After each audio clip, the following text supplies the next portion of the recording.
Bismillahirrahmanirrahim. Assalamualaikum warahmatullahi wabarakatuh.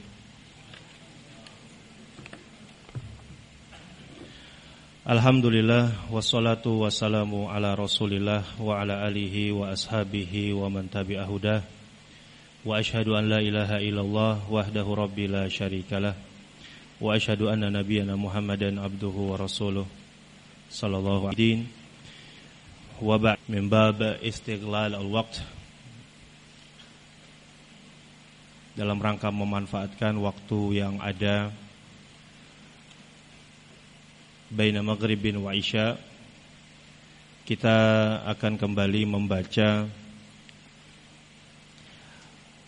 risalah yang dikarang oleh Al-Hafidz Ibn Rajab dalam penjelasan hadis Ma dhi'bani ja'i'an. Di pertemuan sebelumnya kita telah membaca apa yang disebutkan oleh al-muallif, contoh-contoh sifat ketawaduan salaf, dan bagaimana salaf, yakni para a'immah, menyembunyikan amalan-amalan soleh mereka dan tidak menampakkannya di hadapan manusia.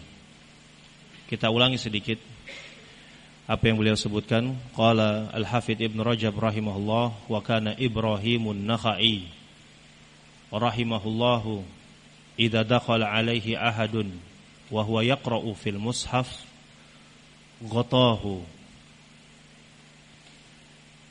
Di antara perbuatan para salaf datang dari Ibrahim An-Nakhai rahimahullah. Athar ini disebutkan oleh Al-Imam Ahmad di dalam kitabnya Az-Zuhud, demikian pula Al-Baihaqi di dalam Syu'aibul Iman. Disebutkan bahwa apabila seseorang datang kepada Ibrahim An-Nakhai dalam keadaan beliau sedang membaca Al-Quran dari mushaf, maka beliau akan menutupnya, yakni akan menyembunyikannya. Ini diantara salah satu bentuk ketawaduan salaf, rendah hatinya mereka dan bagaimana semangat mereka dalam menyembunyikan amalan, menjauhkan dirinya dari sifat riya. Beliau menutup mushafnya dan menyembunyikannya, tidak mau dilihat sedang membaca Al-Quran. Qala wa kana Uwaisun rahimahullah wa ghairuhu minaz zuhadi. Demikian pula apa yang datang dari Uwais Ibnu Amir Al-Qarani, afdalu tabi'in, dan yang selainnya dari kalangan para ulama ahli zuhud.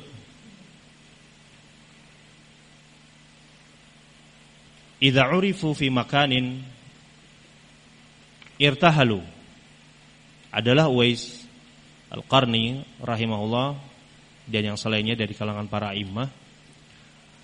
Apabila mereka telah dikenal, telah diketahui oleh manusia tinggal pada suatu tempat, irtahalu anhu, mereka akan pindah dari tempat tersebut, ya, karena manusia mengetahui bagaimana keutamaan dan bagaimana keilmuan yang mereka miliki, sehingga tidak mau mereka menjadi terkenal di tempat tersebut, kemudian disebut-sebut oleh manusia sebagai orang-orang yang terbaik. Mereka akan pindah dari tempat tersebut. Qala wa kana katsirun minas salafi yakrahu an yutlaba minhu du'a wa yaqulu liman yas'aluhu du'a amini ana.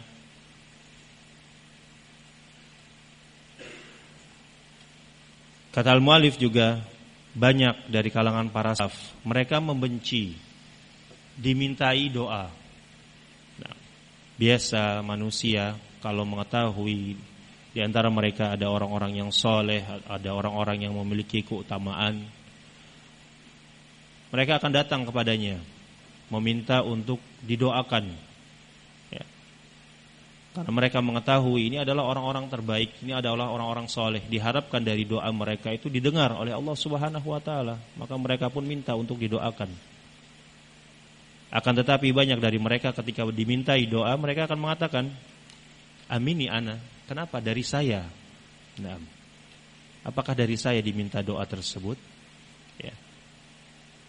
Ucapan-ucapan tersebut artinya menunjukkan pengingkaran dari mereka. Saya ini tidak pantas untuk dimintai doa sebagaimana yang kalian persangkakan. Yang seperti ini diriwayatkan dari Umar ibn al-Khattab, Hudzaifah radhiyallahu taala anhuma. Naam. Qala wa kadzalika Malik ibn Dinar rahimahullah. Demikian pula Malik bin Dinar. Wa kana Nakhai yakrahu an yus'ala ad-du'a. Demikian pula An-Nakhai, beliau benci, ya tidak suka dimintai untuk memberikan doa. Nah. Wa kataba rajulun ila Ahmad rahimahullah yas'aluhu du'a. Demikian pula dinukilkan dari Al-Imam Ahmad rahimahullah, seseorang meminta doa darinya, yakni minta untuk didoakan. Maka Al-Imam Ahmad mengatakan, idza da'auna nahnu li hadza faman yad'u lana. Kalau kami mendoakan orang ini untuk orang ini, kata Al-Imam Ahmad, maka siapakah yang akan memberikan doa kepada kami? Ya. Masyaallah ikhwah rahimani wa rahimakumullah. Maka ini adalah contoh di antara orang-orang terbaik, ya, khiyarun nas. Bagaimana tawadhu mereka dalam amalan-amalannya, tidak menampakkan diri lebih baik daripada manusia yang lain. Padahal kita mengetahui mereka adalah orang-orang yang diharapkan dikabulkan dari doa-doanya, ya. Orang-orang soleh, orang-orang berilmu, orang-orang terbaik. Al-Mu'allif rahimahullahu ta'ala menyebutkan asar-asar ini, perbuatan para salaf ini bukan tujuannya bahwa secara mutlak meminta doa dari orang lain itu tidak diperbolehkan, tidak demikian. Ya. Apabila kita diminta misalnya untuk memberikan doa kepada saudara kita, tolong doakan saya ya, diberikan saya keistiqomahan, Allah memberikan saya kesehatan, tolong doakan saya. Maka tidak sepantasnya dia menolak, ya. Hendaklah dia memberikan doa, mendoakan saudaranya kebaikan. Terutama lagi telah datang hadis Nabi keutamaan ketika kita berdoa untuk saudara kita bi dhahril ghaib, dalam keadaan saudara kita itu tidak ada di sisi kita, kita mendoakannya. Ya Allah, saudara saya fulan jauh di sana, lama tidak ketemu. Semoga Allah Engkau berikan kepadanya keistiqomahan, Engkau jaga dia, ya. Engkau berikan dia kesehatan, lapangkan rezekinya, mudahkan urusannya. Doakan saudara kita dalam keadaan saudara kita tidak ada di hadapan kita, maka para malaikat akan menjawab doa kita, laka bimithli, bagimu yang semisalnya. Ini apa yang kita doakan untuk saudara kita, itu pun akan kita dapatkan. Hadis Nabi alaihi salatu wasalam diriwayatkan oleh sahabat Abu Darda radhiyallahu taala anhu. Hadis sahih dikeluarkan oleh Al-Imam Muslim dan selainnya. Kata Nabi alaihi salatu wasalam, ma min abdin muslimin yad'u li akhihi bi dhahril ghaib illa qala al-malaku walaka bimithlin. Tidaklah seorang hamba muslim mendoakan saudaranya yang lain bi dhahril ghaib, dalam keadaan saudaranya tidak ada di hadapannya, ya. Ikhlas dia tidak mengharapkan hal lain kecuali untuk kebaikan bagi saudaranya. Kecuali kata Nabi alaihi salatu wasalam, malaikat akan mengatakan kepada hamba tersebut, laka bimislin, semoga engkau mendapatkan yang semisal. Nah, malaikat yang mengaminkan, malaikat yang menjawab, yang membalas atau mendoakan kita, laka bimislin, semoga engkau mendapatkan yang semisal apa yang kau doakan untuk saudaramu. Ini keutamaan mendoakan saudara yang lain. Akan tetapi al-muallif membahas perilaku para salaf ini tidak lain tujuannya adalah untuk menunjukkan sifat al-lutuf wa tawadu' dari salaf, sifat lemah lembut mereka, ya. Tidak sombong, tidak lantas, ya saya memang pantas untuk mendoakan kalian, tidak demikian. Rendah hati mereka, tawadhu mereka. Nah, ini tujuan beliau membawakan atau menyebutkan asar-asar tersebut. Tsumma qala rahimahullah. Kemudian beliau menambahkan contoh-contoh bagaimana perilaku salaf dalam menyembunyikan amalan-amalan mereka. Qala wa wasafa ba'dus sholihin.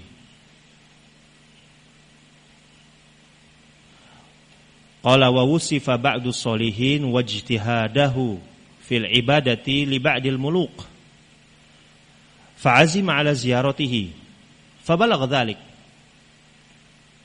Disifatkan sebagian orang-orang soleh, ini kisah yang beliau sebutkan.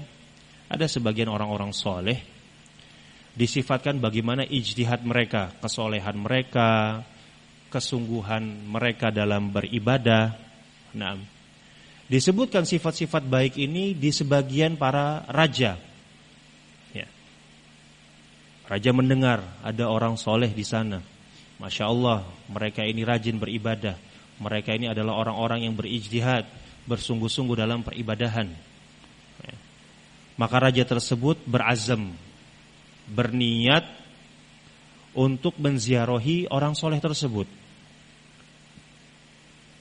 Fabalagha dzalik, maka berita ini, keinginan raja tersebut untuk mendatangi dia itu sampai ke telinganya. Ya. Sampai kepada telinga atau khabar tersebut sampai kepada telinga orang soleh tadi. Ini bagaimana ini? Raja akan mendatangi saya. Ya. Bukan apa-apa, saya ini didatangi raja karena raja mendengar tentang katanya saya ini orang soleh, saya ini orang yang rajin beribadah, demikian. Nah, apa yang beliau lakukan? Qala fajalasa ala qari'ati tariqi ya'kul. Nah, maka ketika dia tahu, ya, raja akan mendatanginya, dia pergi ke pinggir jalan, duduk di pinggir jalan sambil makan. Fawafahul maliku wa huwa ala tilkal halah. Kemudian raja tersebut mendapati orang soleh ini di pinggir jalan sedang makan, ya, dalam keadaan seperti itu. Fasallama alaih, maka raja pun mengucapkan salam kepadanya. Nah, Assalamualaikum. Faradda alaihi salam. Orang soleh tadi, dia pun menjawab salamnya. Faja'ala ya'kulu aklan katsiran wa la yaltafit ilal malik. Setelah menjawab salam terus saja makan terus, ya. Enggak menoleh kepada sang raja. Artinya ini berbuat sengaja, ya. Duduk di pinggir jalan sambil makan, ya. Ada orang salam ingin berbicara kepada dia enggak herani, padahal ini raja. Artinya apa? Faedah yang kita ambil dari sini, orang soleh tadi ingin menunjukkan kepada raja, saya ini tidak seperti yang kau sangkakan. Ya. Dari sini juga kita bisa ambil faedah bahwa perkara-perkara yang dilakukan oleh orang soleh tadi ini termasuk dari khawarimul muru'ah. Perkara-perkara yang bisa merendahkan muru'ah dan harga diri seseorang. Duduk di pinggir jalan sambil makan, ya kan? Ngobrol. Naam. Artinya sesuatu yang bisa merendahkan martabat seseorang, muru'ah seseorang. Dia lakukan itu dengan sengaja. Ya. Memang untuk mendapatkan perhatian raja yang kebalikan dari apa yang raja sangkakan. Faqala al-malik, maka raja tadi setelah melihat tingkah laku orang tadi, orang soleh tadi, raja berkata, "Ma fi hadza khairun." Enggak ada kebaikan orang seperti ini. Orang seperti ini enggak ada kebaikannya. Artinya seakan-akan raja ini salah sangka. Siapa yang bilang orang ini orang soleh, rajin beribadah, taat? Masa saya temui sedang makan di jalan, makannya banyak, Ketika saya salam, dia menjawab, kemudian dia enggak mengherani saya raja. Ya. Wa raja'a, kemudian raja tersebut kembali. Ya. Faqala rajul, maka orang soleh tadi mengatakan, alhamdulillahilladzi radda hadza anni wa huwa laim. Segala puji bagi Allah, alhamdulillah, yang telah menolak, mengembalikan orang ini, yakni raja tadi, dalam keadaan dia mencela saya. Naam. Faedah yang kita bisa ambil dari kisah ini, artinya orang soleh tadi, sifat tawaduknya dia, kerendahan hatinya dia, gak suka disifati dengan saya ini orang soleh, ya, pantas saya ini untuk dikunjungi seorang pemimpin, seorang raja karena kesolehan saya. Naam. Akhirnya dia melakukan perbuatan untuk membalikkan persangkaan tersebut, dan dia bersyukur kepada Allah. Ya. Qala wa hadza babu wasi'in jiddan. Ini permasalahan yang artinya yang luas, ya. Wa huna nuqtatun daqiqah. Nah, di sini ada perkara penting.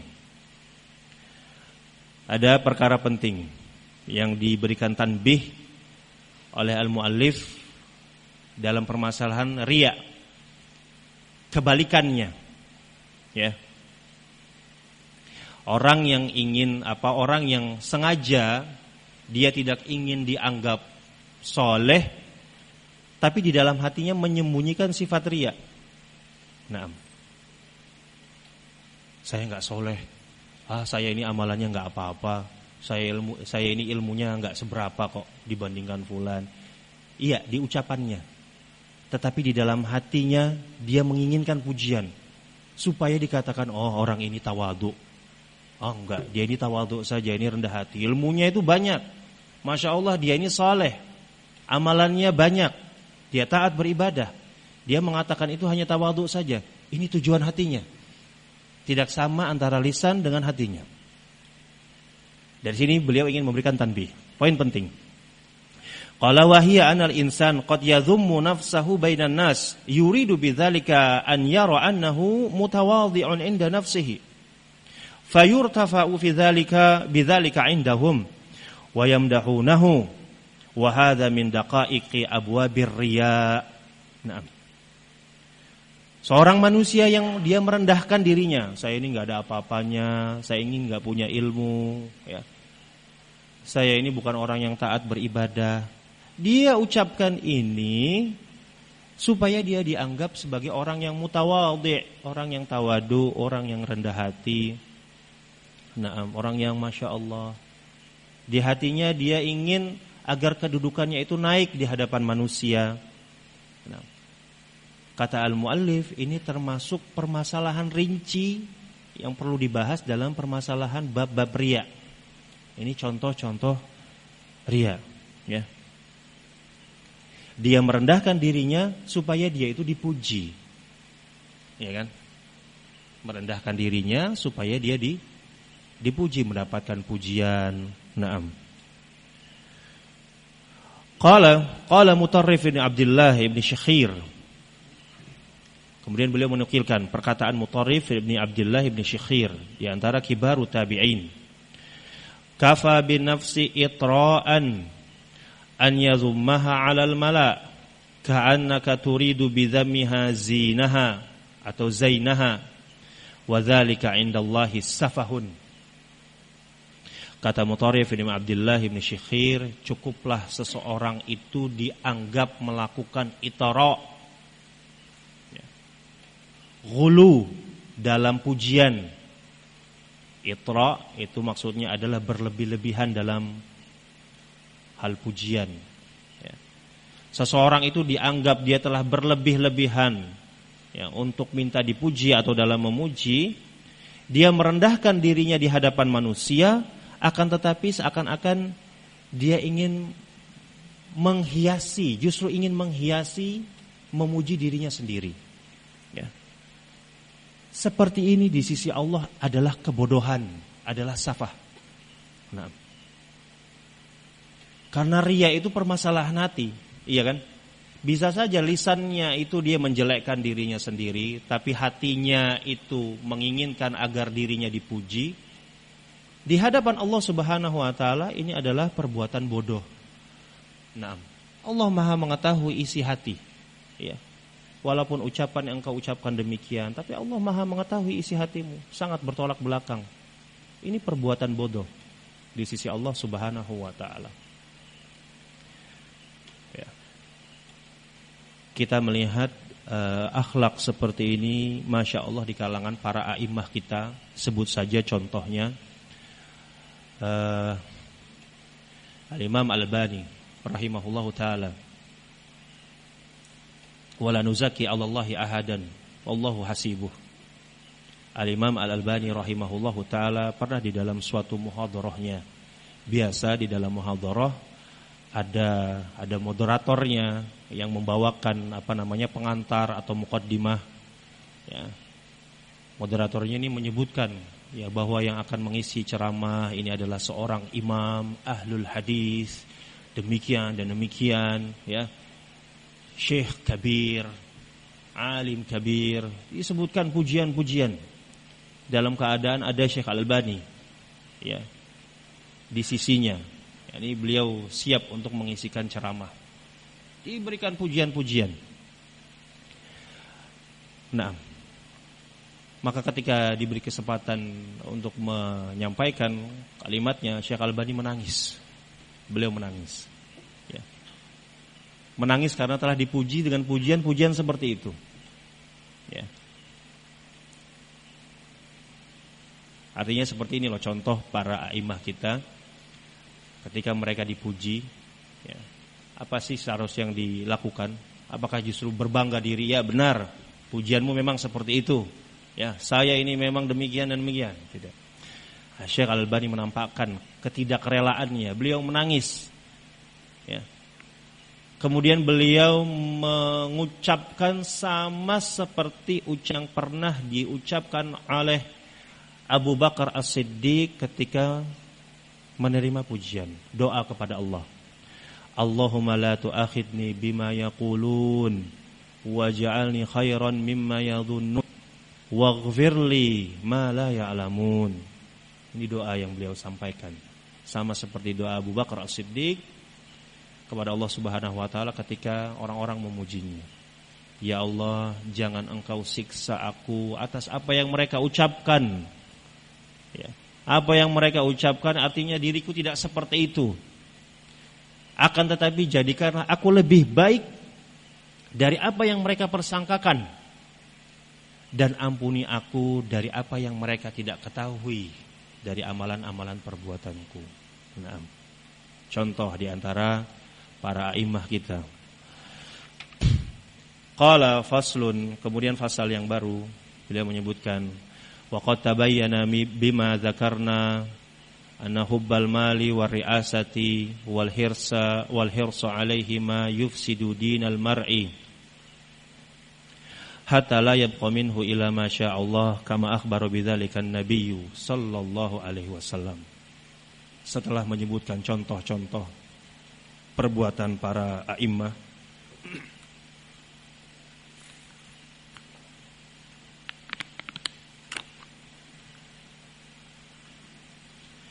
beliau menyebutkan fasal ini, fasal yang baru, maka telah jelaslah apa yang telah kami sebutkan, bahwa kecintaan terhadap harta, kecintaan terhadap kedudukan, ya, di antara bentuk cinta terhadap kedudukan, senang dipuji, senang dilihat amalan-amalan soleh dan perbuatannya, ya.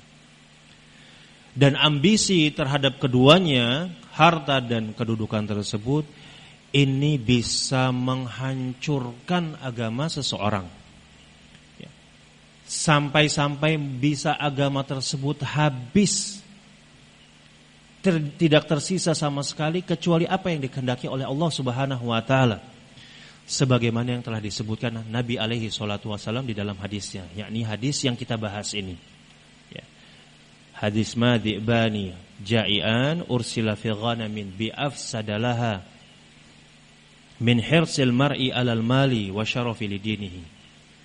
Tidaklah kerusakan yang ditimbulkan oleh 2 ekor serigala yang lapar dilepaskan pada seekor kambing, ya, yang tanpa penjagaan, itu lebih merusak daripada ambisi manusia terhadap harta dan kedudukan, lebih merusak kepada agamanya. Nah, qala wa aslu al-mahabbati wa aslu mahabbatil mali wa syaraf min hubbid dunya. Beliau mencoba memberikan kesimpulan bahwa inti cinta harta, cinta kedudukan itu asalnya adalah dari cinta dunia. Ya. Wa aslu hubbid dunya ittiba'ul hawa. Dan cinta dunia itu tidak lain kecuali didasari sumbernya oleh mengikuti hawa nafsu. Nah, ambisi terhadap harta, ambisi terhadap kedudukan, itu diantara cabang-cabang cinta dunia. Dan cinta dunia itu sumbernya adalah mengikuti hawa nafsu. Ini perkataan beliau. Qala Wahab ibnu Munabbih, berkata Wahab ibnu Munabbih, Abu Abdullah Al-Yamani, beliau dari Dhammar, kemudian menjadi qadhi di kota Son'a, Dhammari wa Son'ani Al-Yamani. Beliau termasuk kibarut tabi'in, Wahab ibnu Munabbih. Beliau mengatakan, min ittiba'il hawa ar-raghbatu fid dunya. Min ittiba'il hawa ar-raghbatu fid dunya. Wa min ar-raghbati fiha hubbul mali wasyaraf. Wa min hubbil mali wasyaraf istihlalul maharim. Perkataan ini atau athar ini disebutkan oleh Ibnu Asakir di dalam Tarikh Ad-Dimashq. Termasuk mengikuti hawa nafsu, ya, adalah keinginan terhadap dunia, raghbah fi dunia. Dan termasuk dari cabang keinginan terhadap dunia adalah cinta harta dan kedudukan. Dan di antara bentuk cinta harta dan kedudukan adalah menghalalkan keharaman Allah Subhanahu wa taala. Lihat urutannya. Naam. Ya. Tidaklah orang itu dikatakan mencintai dunia dan itu adalah hal yang tercela kecuali urutannya seperti ini. Pada akhirnya dia pasti melakukan atau menghalalkan apa-apa yang Allah haramkan. Dia akan menghalalkan apa-apa yang Allah haramkan. Itu di antara bentuk dari cinta dunia. Nah. Qala wa hadza kalamun hasan, kata Al-Hafidz Ibnu Rajab, ini perkataan yang sangat bagus. Fa innahu inna ma'utiba ala sahibil mali wasyaraf ar-raghbatu fid dunya. Ya. Inilah alasan kenapa orang yang cinta dunia itu dicela. Ya. Inilah sebabnya, inilah alasannya. Karena itu tadi, akhirnya pasti dia akan melakukan penghalalan apa yang Allah haramkan. Ya.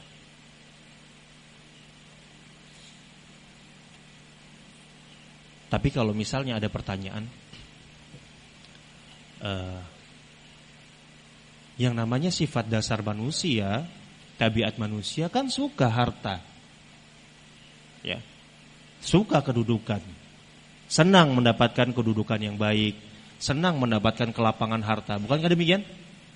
Ada nggak manusia nggak suka dapat rezeki, dimudahkan harta, kelapangan rezekinya, hartanya? Ada nggak yang nggak suka? Nah, Saya kira itu adalah tabiat manusia. Apakah ini tercela?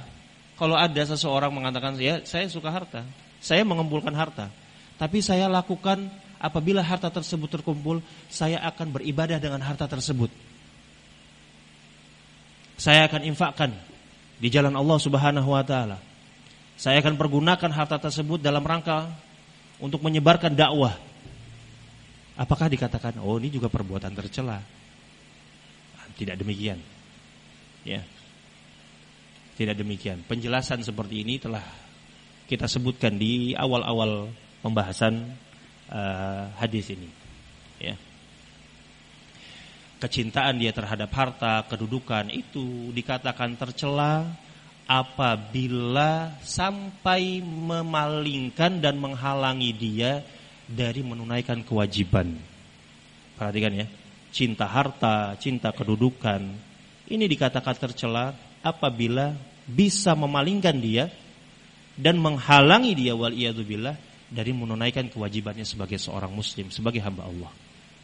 Nah, akan tetapi kalau dia mencintai harta dan itu adalah tabiat manusia, kemudian dia mendapatkan jalan-jalan kemudahan untuk mendapatkan harta tersebut dan dia gunakan untuk kebaikan, untuk dakwah. Ya. Nah, misalnya saya nggak bisa membantu dalam hal tenaga misalnya untuk dakwah, untuk tarbiyah. Saya ini sudah tua, saya nggak punya tenaga misalnya. Nah,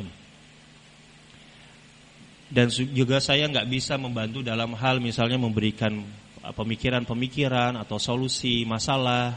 Ya, keilmuan saya sedikit, tapi alhamdulillah Allah mudahkan saya dari jalan harta. Disinilah jalan saya untuk berta'awun, untuk membantu dakwah ini, ya, untuk membantu tarbiyah ini bisa berjalan. Naam, saya gunakan harta saya. Maka ini adalah perbuatan mulia. Ini adalah perbuatan mulia. Ya. Seseorang itu melakukan atau memberikan apapun yang dia miliki, kemampuan dia, dalam rangka beribadah kepada Allah Subhanahu wa taala. Wa ta'awun fid da'wah wa fit tarbiyah min ajallil ibadat. Bantu-membantu dalam dakwah apa yang dia mampu berikan, tenaga, pikiran, ya, solusi masalah, harta, naam, dia berikan. Ya. Karena yang namanya dakwah itu kewajiban. Wajib bagi kita semua untuk berdakwah, memiliki peran di dalam dakwah ini. Ingat pelajaran al-usulu tsalatsah yang telah kita pelajari. Di sana ada 4 kewajiban yang wajib diketahui oleh seluruh manusia, iya kan? Yang pertama apa? Berilmu. Yang kedua? Yang kedua apa? Beramal. Yang ketiga? Berdakwah. Yang keempat, bersabar dalam menghadapi ujiannya. Berdakwah nggak mesti di atas mimbar, nggak mesti dengan tulisan, nggak mesti dengan ucapan. Bentuk dakwah macam-macam. Support ke dakwah, membantu, termasuk kewajiban.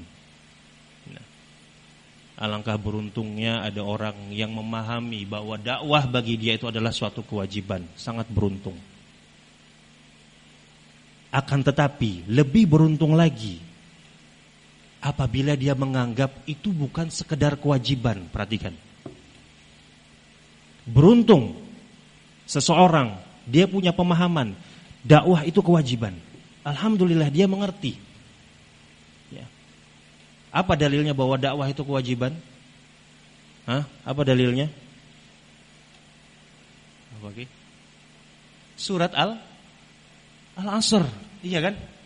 Wal asri innal insana lafi khusrin illa alladzina amanu wa amilus solihati wa tawasaw bis sabri wa tawasaw bil haqqi wa tawasaw bis sabr. Manusia itu dalam keadaan merugi seluruhnya. Kecuali siapa? Orang yang berilmu, beriman, Iman itu didasari ilmu. Kemudian beramal soleh. Kemudian dia berdakwah, saling nasihat menasehati, memberikan wasiat dalam kebaikan. Kemudian dia bersabar. Kewajiban berdakwah. Dalilnya surat ini. Beruntung seseorang yang paham dakwah itu adalah kewajiban. Lebih beruntung lagi orang yang paham bahwa yang namanya dakwah itu kebutuhan. Kebutuhan, bukan hanya sekedar kewajiban. Lihat betapa banyak orang yang futur, lemah semangatnya ketika menganggap ibadah itu hanya sekedar kewajiban. Iya kan? Banyak, sering kita lihat. Naam. Ibadah, sebutkan contohnya misalnya. Orang yang sholat, futur dia, gak mau sholat lagi. Naam. Mengaji. Ya. Hadir di majelis ilmu, kewajiban. Futur dia gak pernah datang ke majelis ilmu. Karena kenapa? Dia menganggap itu hanya sekedar kewajiban mungkin. Tapi kalau dia menganggap itu kebutuhan, saya butuh untuk beribadah, itu bekal saya. Naam. Al-yawma amalun bila hisab wa ghadan hisabun bila amal. Ini kesempatan beramal. Hari ini beramal, belum ada hisab. Besok hisab, gak bisa lagi beramal. Ini kesempatan saya untuk beramal. Ya. Mengambil peran di dalam dakwah ini. Itu kebutuhan saya. Dalam beribadah, dalam berta'awun, di dalam dakwah, di dalam tarbiyah. Kebutuhan. Lihat betapa banyak orang yang futur, lemah, karena menganggap ibadah itu hanya sebatas kewajiban. Tetapi betapa banyak orang yang semangat di dalam beribadah karena dia menganggap ibadah itu kebutuhan. Iya kan? Contoh gampang. Antum ketika bekerja, berusaha, ya, menghasilkan harta. Datang harta itu hasilnya banyak. Semangat enggak? Semangat. Antum menganggap apa itu bekerja itu? Ya, untuk memenuhi kebutuhan keluarga. Antum anggap apa itu? Selain kewajiban kita anggap apa itu? Kebutuhan, ya kan? Bekerja itu kita anggap kebutuhan. Saya kalau nggak bekerja, keluarga saya mau makan apa, kan seperti itu istilahnya ya. Istilah kasarnya seperti itu. Dia anggap bekerja itu kebutuhan. Banting tulang dia. Peras keringat dia. Ya. Tidak memandang lelah. Iya kan? Semangat. Karena dia anggap itu kebutuhan, bukan hanya sekedar kewajiban. Demikian pula seharusnya itu dalam perkara dunia. Wal akhiratu khairun wa abqa. Dan permasalahan akhirat itu lebih baik, lebih kekal. Seharusnya kita lebih bersemangat. Jangan anggap itu ibadah itu hanya sekedar kewajiban, tapi harus lebih. Ini kebutuhan. Ya. Saya sholat, saya beribadah, itu bukan untuk Allah. Nah, bukan untuk Allah. Allahul Ghani, antum al-fuqara. Allah itu maha kaya, gak butuh amalan kita. Kita yang fakir, kita yang butuh. Anggap itu kebutuhan kita. Nah, ini membantu kita untuk senantiasa semangat dalam peribadahan. Tapi mungkin sampai di sini. Wallahu ta'ala alam bisawab. Apa yang kita sebutkan kurang lebihnya mohon dimaafkan. Wa akhiru da'wana alhamdulillahi rabbil alamin. Wassalamualaikum warahmatullahi wabarakatuh.